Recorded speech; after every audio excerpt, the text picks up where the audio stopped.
y ya la recibimos, ahora se va a acomodar.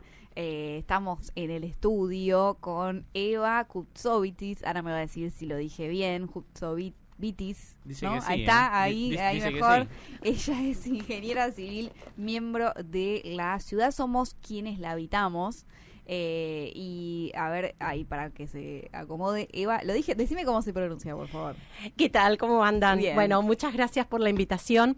Lo pronunciaste perfecto, Kousovitis. Kousovitis. Bien, es griego mi apellido. Sí, exacto. griego, viene de ahí. Contame, Ana, Eva. Uy, perdón, estoy mal con los... Eso también Ya pasa, pensé ¿viste? El tanto, Eva y el Ana también pensé- muchas veces se confunden. Muchas veces me han dicho Ana en lugar de Eva. Pensé tanto en el apellido que ahí está, acomodamos el micrófono. Bueno, Movimiento La Ciudad Somos Quienes la Habitamos. ¿Qué es lo que impulsa? Mira, ¿En qué trabajan?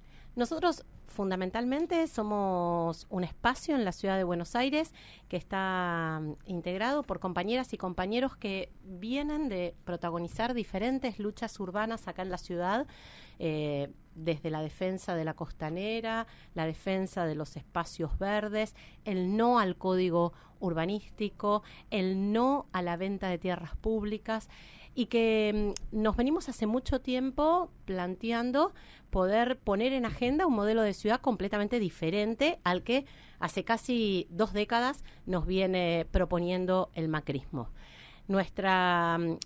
Desde nuestro movimiento, nosotros hemos participado en las últimas elecciones, también hemos presentado una propuesta de acuerdo urbano con medidas y propuestas concretas para poder mejorar lo que nosotros entendemos es una crisis consecuencia del saqueo al que viene siendo sometida nuestra ciudad, una crisis habitacional, ambiental y urbanística. Y trabajamos muy fuerte en la ciudad para justamente poder pensar en una ciudad para quienes la habitamos y no una ciudad en función del poder inmobiliario. Claro, se venden cosas como para hacer edificios o cosas que den dinero pero que tampoco resuelven las necesidades de los porteños. Por supuesto. Sí, la verdad que eso es bastante emblemático porque en la ciudad de Buenos Aires en los últimos 10 años se construyeron 10 millones de metros cuadrados. Eso equivale en superficie a 5 veces la superficie de Puerto Madero. Claro. Y entonces uno pensaría, bueno, si se construyeron tantos edificios, seguramente se debe haber mitigado en parte la emergencia habitacional de la ciudad, y al revés, justamente en estos 10 años son cada vez más las familias que se encuentran en emergencia habitacional, porque no pueden pagar el alquiler, claro, porque se encuentran en condiciones de hacinamiento, porque viven en una villa, en un asentamiento, sin agua, sin cloaca, acá en el distrito más rico de nuestro país y en una ciudad que tiene un presupuesto que duplica per cápita al presupuesto de la ciudad de Barcelona. Por lo tanto, la realidad es que la ciudad tiene presupuesto, la ciudad tiene una enorme vitalidad democrática como para poder plantear un modelo completamente diferente, ¿no? Y en este caso, que se construyen cosas caras. Lo que se construye son en general viviendas suntuosas, que además ni siquiera son reserva de valor. Son viviendas que nunca se venden, no se alquilan y no se ocupan. Son justamente viviendas suntuosas que tienen por objeto el lavado de dinero. Claro. Entonces, la realidad es que ese modelo de ciudad es el que nosotros entendemos que no es viable. No es viable socialmente, no es viable en términos urbanísticos y tampoco es viable en términos ambientales, porque como consecuencia de esta lógica de la sobreconstrucción, como consecuencia de haber ocupado, por ejemplo, el conjunto de la costanera con esas enormes murallas de cemento, es que la ciudad viene sobrecalentándose aceleradamente. Y eso, sin duda, que es un enorme problema en términos ambientales y climáticos. Eso es inentendible, lo de la costanera, ¿no? Porque uno diría, ¿qué mejor o qué más lindo o qué forma más, no sé si, de atraer a la gente, de atraer al ciudadano, al porteño, o incluso a gente del AMBA también, espacios verdes al lado del río, que tampoco abundan, lindos y públicos, bien cuidados y demás, antes que, no sé, como decís vos, que lo definiste de una manera, grandes espacios de concreto, ¿no? ¿Cómo dijiste recién? Claro, sí, son toneladas de cemento Yo- que se vuelcan en la ciudad para construir viviendas que nadie habita. Pero no solamente vivienda, sino en el caso, por ejemplo, de la Costanera Norte, que hay un par de lugares donde están los boliches bailables y demás ahí atrás, que son cemento puro. Y hay 2 o 3 plantitas, árboles perdidos, totalmente perdidos. Esto no tiene ningún tipo de sentido.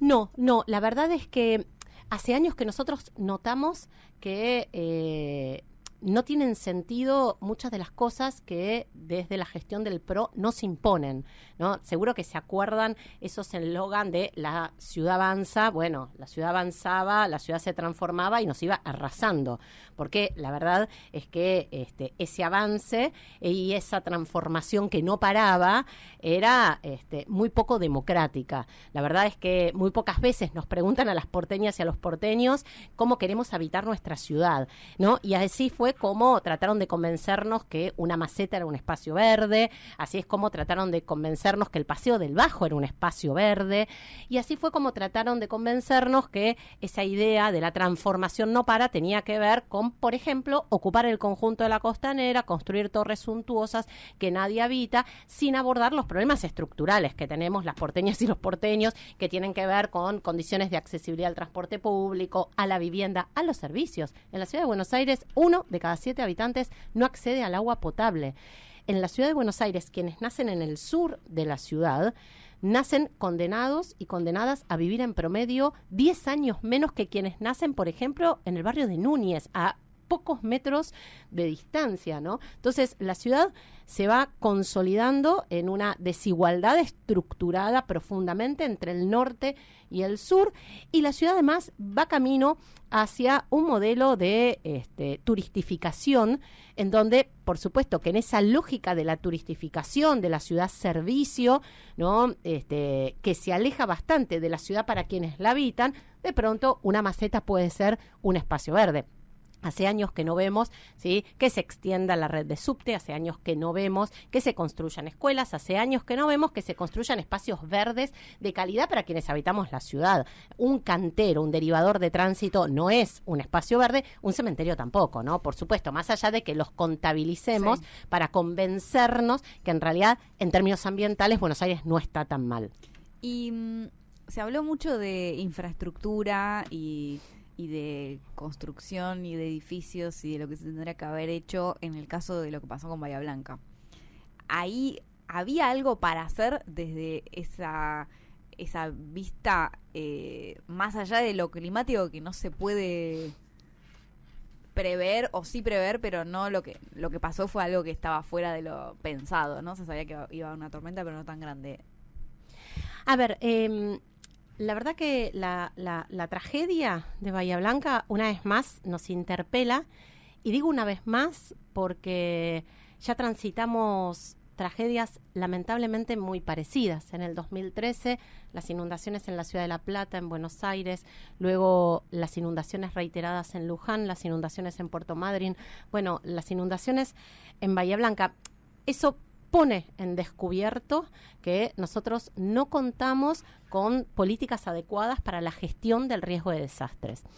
Y acá capaz que es oportuno mencionar que la gestión de los riesgos de desastres son responsabilidad de los gobiernos nacionales. Son los gobiernos nacionales quienes tienen a su cargo la gestión del riesgo de desastre, por supuesto, articulándolo con los gobiernos locales y desarrollando dispositivos adecuados. En la gestión del riesgo de desastres hay muchas dimensiones. La primera dimensión es una de las que vos mencionabas recién, que tiene que ver con el alerta, ¿no? Con el pronóstico, el alerta. El poder alertarnos para estar preparados frente a un evento de características extraordinarias. Lo que sucedió en Bahía Blanca fue un evento extraordinario. En pocas horas cayó la mitad de la precipitación que cae durante todo un año. Bien, el pronóstico es clave, porque el pronóstico, la alerta, nos permite prepara los dispositivos y también prepara a la población. Y ahí, la verdad que también vemos cuestiones repetidas. Por un lado, vemos cómo desde el gobierno nacional se han desmantelado dispositivos claves como el Servicio Meteorológico Nacional. El Servicio Meteorológico Nacional está desfinanciado, está desmantelado y es justamente un dispositivo fundamental para gestionar fenómenos que en el marco de la crisis climática, en el marco del cambio climático, van a ser cada vez más frecuentes. O sea, yo te enumeraba algunos, pero la verdad es que la lista es bien extensa. Por otro lado, esas alertas nosotros necesitamos democratizarlas. ¿Qué quiere decir esto? Que esas alertas le lleguen a la población. Muchas ciudades, por ejemplo, lo que hacen es alertar a través de mensajes de texto, mensajes de WhatsApp. Ciudad de Buenos Aires, por ejemplo, ¿no? Que tiene carteles luminosos. Bueno, utilizar esos carteles para poder comunicar adecuadamente una alerta. Vemos como muchos de esos carteles tienen usos realmente absolutamente electoralistas. Hace muy poquitas semanas se anunciaban esos carteles la futura línea F de subte. Bueno, recién se va a poner el primer ladrillo dentro de 1 año y medio y se va a inaugurar dentro de unos cuantos años más, quizás, tal vez. Entonces, digo, poder contar con alertas claros, precisos y a tiempo es fundamental. Y luego, también en estos casos es fundamental el manejo de la contingencia. Y ahí nosotros también es donde vemos que esta dimensión de la contingencia sistemáticamente falla porque la población no está preparada para eventos que son extraordinarios, para eventos de estas características. La contingencia implica, por ejemplo, saber cómo manejarnos cuando el agua ingresa a nuestra vivienda, saber cuáles son las vías seguras, saber qué vías, por ejemplo, no tenemos que tomar. Ayuda muy poco los planteos negacionistas, ¿no? Por parte del gobierno nacional, porque la verdad que invisibilizar el riesgo de eventos de estas características, planteando que no existe el cambio climático, ayuda muy poco en una gestión precisa del riesgo. En la Ciudad de Buenos Aires también vemos, ¿no?, esa misma actitud negacionista que no permite una adecuada gestión del riesgo, que es el famoso no se inunda más. Bueno, la Ciudad de Buenos Aires se inunda todos los años, se inunda en noviembre, se inunda en febrero, se inunda en diciembre y muchos barrios se inundan cada vez que llueve. Por lo tanto, además es un eslogan sumamente mentiroso que lo que hace es generar una falsa sensación de seguridad cuando en la Ciudad de Buenos Aires, si hubieran caído esos 300 milímetros, estaríamos en una tragedia seguramente equivalente a la tragedia que puede pasar de Bahía eso. Blanca. Por supuesto que puede pasar. La Ciudad de Buenos Aires estuvo en alerta naranja luego de la tragedia de Bahía Blanca. Entonces, a mí me parece que nosotros tenemos que poder replantearnos una gestión seria del riesgo de desastres a nivel nacional, que articule con los gobiernos locales, que fortalezca los sistemas de pronóstico, que fortalezca, ¿sí?, los planes de contingencia, porque eventos de estas características van a ser cada vez, ¿sí?, más frecuentes. Y por supuesto que hay que planificar las ciudades distintas, ¿no? Claro. Me parece que eso también, ahí ya una vez a nivel más, construcción, ¿qué es lo que no ahí se debería hacer y que ahora se hace? Bueno, ahí lo primero que yo creo que no deberíamos hacer, y volviendo a lo que charlábamos antes, nosotros no podemos ocupar nuestras costaneras con murallas de cemento. Los bordes costeros son las zonas de amortiguación de estos eventos. Los bordes costeros permiten que los vientos frescos ingresen a las ciudades y mitiguen el efecto de ola de calor. Cuando se acumula aire caliente con humedad y de pronto llega un frente frío, el agua condensa instantáneamente generando este tipo de precipitaciones. Muchísimo volumen de agua en muy poco tiempo. Entonces, es clave justamente evitar, ¿sí?, la concentración de esos aires calientes. Para eso, la verdad es que lo contraindicado es generar esas murallas en nuestras costaneras. Por supuesto que nosotros necesitamos preservar nuestros humedales. Es decir, no podemos seguir construyendo countries y urbanizaciones cerradas en humedales, en valles de inundación. Esas son zonas clave de amortiguación de las aguas. Nosotros necesitamos además repensar la infraestructura. La infraestructura la seguimos diseñando como hace un siglo atrás, es decir, con los mismos criterios de hace 100 años atrás, pensamos la infraestructura.